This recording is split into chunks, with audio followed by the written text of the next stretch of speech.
Assalamualaikum warahmatullahi wabarakatuh. Kembali hadir dalam tafsir filsuf. Kita memasuki episode kedua dalam pembahasan surat Al-Baqarah ayat kedua. Langsung saja kita mulai pembahasannya. Bismillahirrahmanirrahim. Dzalikal kitabu la raiba fihi hudan lil muttaqin. Kitab ini tidak ada keraguan padanya, petunjuk bagi mereka yang bertakwa. Nah, dari terjemahan ini kita bisa mengambil 4 substansi ya, paling tidak dari terjemahannya. Substansi pertama itu adalah kitab ya. Kedua adalah la raiba fi, la raiba, lalu huda dan muttaqin. Nah, kita akan membahas tentang apa itu kitab ya.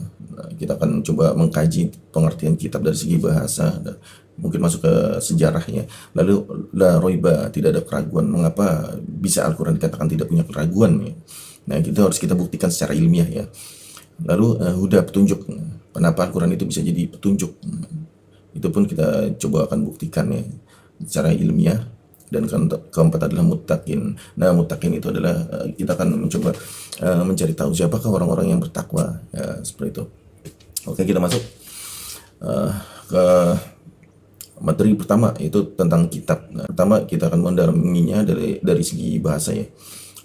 Dari segi bahasa, ternyata akar kata dari kitab itu paling tidak itu ada 3 ya.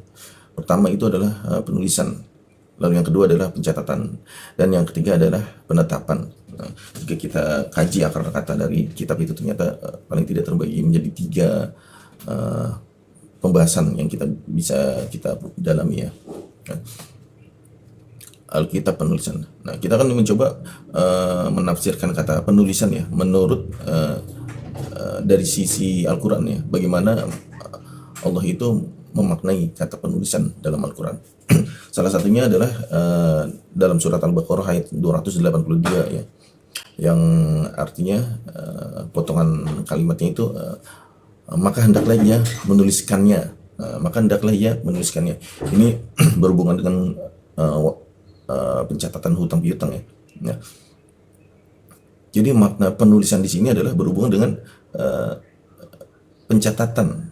Artinya apa? Artinya adalah fungsi dari pencatatan ini adalah untuk sebagai pengingat ya, alat untuk pengingat bukti ya. Nah, untuk merekam ingatan dan bukti itu maka dicatat. Nah, jadi makna dari Alkitab itu salah satunya yang pertama adalah tentang bagaimana fungsi dari kitab itu agar menjadi pengingat, menjadi bukti ya bagi manusia. Lalu yang kedua adalah pencatatan. Nah, salah satu contoh dalil dari pencatatan itu ada di dalam Al-Quran ya, agar kita bisa mendalami apa makna pencatatan dan pengertian pencatatan itu bagi Al-Quran itu seperti apa. Maka Al-Quran itu menjabarkan bahwa pencatatan yang dimaksud itu ada dalam surat Al-Kahfi ayat 49, yang artinya adalah kitab catatan. Intinya adalah kitab ya. Kitab di sini dimaknai oleh para ulama itu catatan. Amal diletakkan, lalu orang-orang yang berdosa berkata, dan seterusnya. Nah, makna dari Alkitab di sini itu Al-Quran maknanya itu sebagai catatan. Artinya apa? Dalam kitab itu ada berbagai macam catatan amal ya bagi manusia. Nah, ini pengertian Alkitab dari akar kata yang kedua ya. Pertama adalah untuk mengingat ya. Tanda dengan kitab ini kita akan mengingat gitu. Nah, ibaratnya seperti rambu-rambu ya, dengan kita melihat rambu itu kita akan mengingat, oh ini informasinya A, informasinya B, C, dan seterusnya. Dan yang kedua, makna dari kitab itu akar katanya adalah pencatatan. Artinya apa? Artinya catatan ini lebih kompleks ya. Jika pengingat itu mungkin isinya hanya 1-2 informasi ya.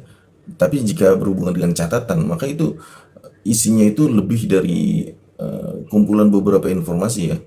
Paling tidak minimal itu 2 informasi digabungkan. Nah, itu berubah menjadi catatan. Dan pengertian catatan itu lebih luas ya. Maksudnya lebih banyak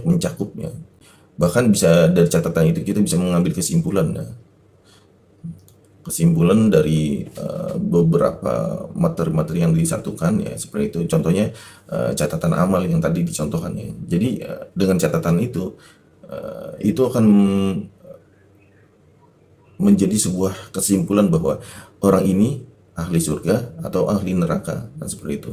Dan catatan ini berisi catatan-catatan kehidupan ya, berisi tulisan-tulisan kehidupan manusia mulai dari hidupnya sampai wafatnya, seperti itu. Itu beda tulisannya. Tulisan seperti apa ya, sebuah informasi, sedangkan catatan itu adalah kumpulan informasi-informasi berubah menjadi catatan, sifatnya lebih banyak, seperti itu. Lalu yang ketiga adalah penetapan. Apa makna dari kata penetapan ya, bahwa kitab itu artinya adalah penetapan. Artinya adalah ketika catatan-catatan itu ya, yang seperti sebelumnya kita bahas tentang catatan amal seseorang ya. Nah, ketika catatan-catatan itu sudah terkumpul ya, maka si penulis atau orang yang membaca kitab tersebut itu ketika membacanya, maka ia akan mendapatkan kesimpulan. Kesimpulan itulah yang akan menjadi sebuah ketetapan. Contohnya seperti tadi, apakah ini ahli surga atau ahli neraka. Jadi secara tidak langsung makna dari kata kitab itu ya, itu sebenarnya kompleks. Di dalamnya ada catatan, lalu ada pencatatan, lalu ada kesimpulan. Intinya ketika ketika dikatakan kitab, maka seseorang itu sudah, dengan membaca kitab itu saja, seseorang itu sudah tahu ya jejak awal hingga akhir ya. Awal informasi itu datang, lalu literasinya ya dari A sampai Z ya, dan terakhir adalah dari kumpulan-kumpulan informasi itu manusia itu bisa mendapatkan kesimpulan, pelajaran, intisari, hikmah, nah, seperti itu. Jadi makna dari kitab itu lebih ke arah situ ya. Jadi bukan hanya sekedar bacaan atau lembaran yang tertulisnya, tapi lebih kompleks dia. Seolah seperti kumpulan informasi, kumpulan sejarah, kumpulan ilmu pengetahuan. Ya. Jadi makna dari Alkitab ya, itu sejatinya seperti itu. Dan tulisan-tulisan yang pantas dijuluki Alkitab ya, Alkitab itu maksudnya lebih ke arah Al-Quran ya, itu adalah kumpulan yang kompleksnya, isinya itu menyeluruh mulai dari awal hingga akhir, A sampai Z ya, masa lalu, masa depan ya. Dan intinya adalah Alkitab atau Al-Quran itu berisi tentang informasi-informasi secara umum yang lengkap ya. Nah, itulah pengertian dari Alkitab jika kita kaji lebih spesifik lagi ya.